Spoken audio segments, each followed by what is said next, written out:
Today's masterpiece is going to be a bone-in ribeye roast on the pellet grill. Now I'm stoked. It's going to be a ripper. One may ask where you get a ribeye roast this time of year.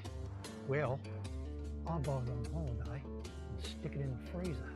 So now it's Christmas in July and I'm grinning like a shot fox. So first you want to dry brine it with kosher salt. Stick it in the refrigerator uncovered for about 5 hours. Coat it with olive oil as a binder and then apply your favourite rubs. Let it rest at room temperature for about 2 hours. Fire a smoke tube if you want that extra smoke flavour, and who doesn't. Set your grill to 225 degrees and cook to the internal temperature of 130 degrees.